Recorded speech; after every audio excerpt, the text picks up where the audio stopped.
I never thought I'd see something like this be released.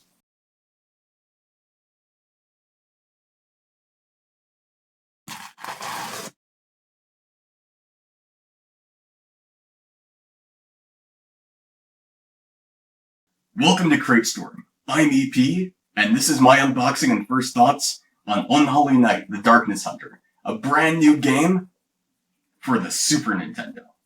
Roll the intro. Crate Storm.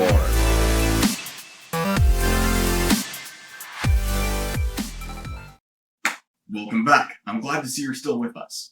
You were promised an unboxing, so let's unbox this. Let's begin our unboxing with a quick look at the box. Now, this isn't an official Nintendo product. As much as they have been on a bit of a nostalgia trip in the last year or two, they aren't going to make a game for a system they no longer make, and no longer sell.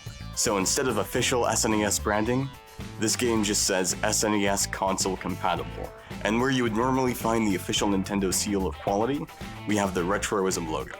Retroism made this game, and Blaze Pro manufactured the cartridge.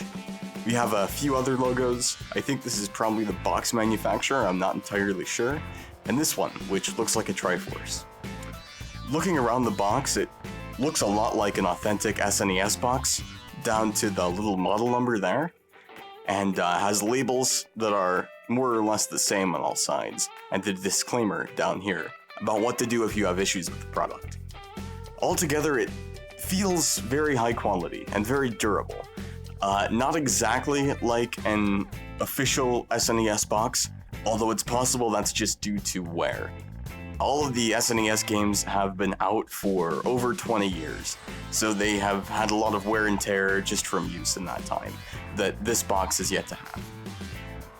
You'll also notice a little bit of damage. As much as I love cartridges in the boxes they come in, one of the disadvantages is that they get very easily damaged in shipping. Amazon did this, not me. I treat my games with respect. On the back, you'll see a number of screenshots. Back in the days before you could go online to IGN or YouTube, or some other website to see how a game was, you had to rely on these to know what a game would be like. And this preserves the retro experience. I actually have not yet read anything online about this game. It has a little description of the game here, including some fairly generic cliche lines at the top about how you're the hunter or the hunted. Some legal information down at the bottom, and a list of a few attacks you can do in the game. It also lists tech specs, 32 megs of 16-bit fighting game bliss, and that it's compatible with the SNES system, just in case the logo on the front didn't convince you. We see the same 4 logos on the back, and the barcode back here. Next, let's open the box. I always hate doing this with these SNES games and other games from the time, because, see that? You have to bend the cardboard a little bit to get your thumb in there and get it open. It damages the game very slightly, but you have to do it to get the game out. Inside, we'll find a few things. We'll find the manual, the cartridge, and the insert. Let's take a look at the manual first.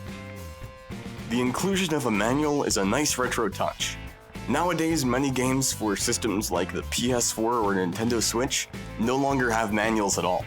A few like The Binding of Isaac or Cave Story do, and I appreciate that, personally. The manual feels very nice, I should add before I get into it, like it's printed on very high quality paper. Inside we have a table of contents for reading about the game, and even some precautions for use of the SNES system. We have controls, and throughout the manual there's these screenshots at the bottom. I'm not going to go over all of the text now, that would take way too long, but I will give an idea of what the manual looks like. It even has what look like some more detailed controls here, and more screenshots on almost every page.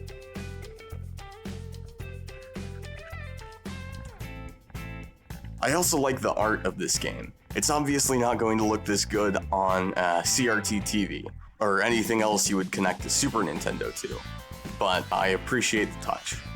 Finally, we have the most important part, the game. I'm going to remove the cartridge for a second, just to admire the insert. Most of the SNES inserts, if I'm not mistaken, were paper, but I'm still glad they included it, and didn't just have the cartridge rattling around in the box. With that aside, we can take a look at the cartridge again. You may notice a few things look odd. First off, it's black, whereas most SNES cartridges were gray. The only other one I'm personally familiar with that was black was the Killer Instinct cartridge. The other thing you might notice is that it's translucent. You can see through the circuit board here, and you can even see my finger behind it just barely. If you look at the pins at the bottom, you can also see those through the casing. Finally, you may notice it has more of a rounded shape than the blocky SNES cartridges seen in North America. This was used for SNES cartridges in Europe and other regions, as well as Super Famicom cartridges, which is the name of the system in Japan. Hopefully this is compatible with the Super Famicom, as I don't have a European Super Nintendo. But as all of these Super Nintendos are electrically the same, and the only kind of region locking are these plastic notches at the bottom, with a Game Genie, I should be able to use this on any Super Nintendo I want. The label is glossy, and also has a very nice feel to it. It hasn't started to peel up, and if I rub on the corners, I don't get the sense it's going to anytime soon. Around the back, it has these important notices, and even a little notice, again, if you didn't get the message from the box, about how it should be played on an SNES console. It also says that depending on the manufacturing time of the SNES console, the product may not operate properly. I don't know if this is referring to only cloned consoles, or if only some models of SNES will work. Maybe that's in reference to the region lockout. I should also mention that the manual fits nicely into the plastic insert, and doesn't slide around or have to be lodged off to the side. Okay, it did just slide slightly from side to side, but it doesn't move up and down much, and it keeps it in place and allows it to easily be removed from the box. Altogether, I'm very impressed with the quality and authenticity of this box, cartridge, and manual.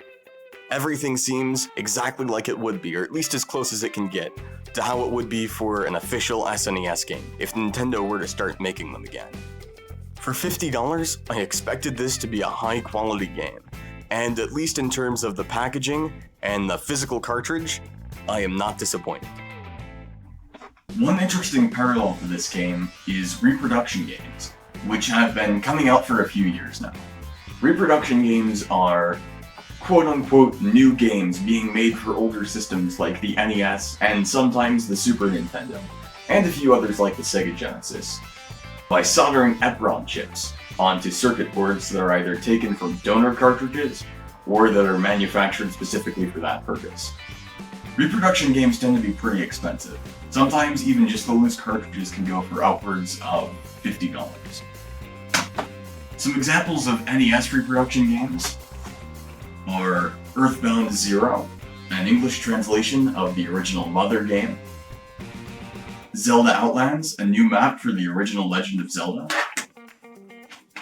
Super Mario Bros. Unlimited, Balloon Fight, Satoru Iwata Edition, may he rest in peace, and Kirby's Adventure 2.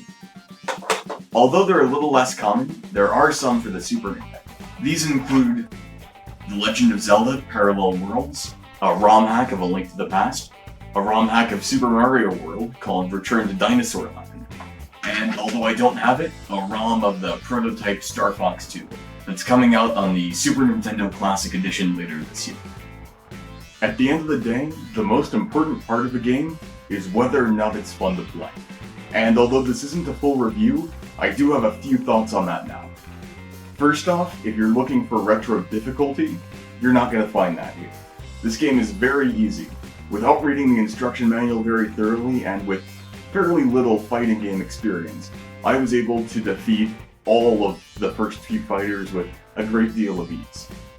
Second, the graphics are great. That doesn't really have to do with gameplay, and like I said, this isn't a review, so I'm not getting too in-depth into the gameplay. But for a Super Nintendo game, it looks amazing. The soundtrack is also pretty good. I'll play a clip of that now.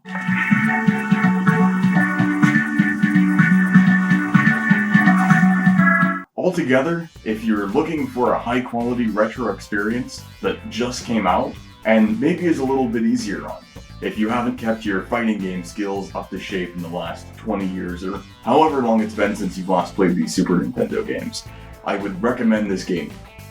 Be sure to subscribe to CrateStorm, like this video, and drop a comment below if you'd like to see a full review of this game.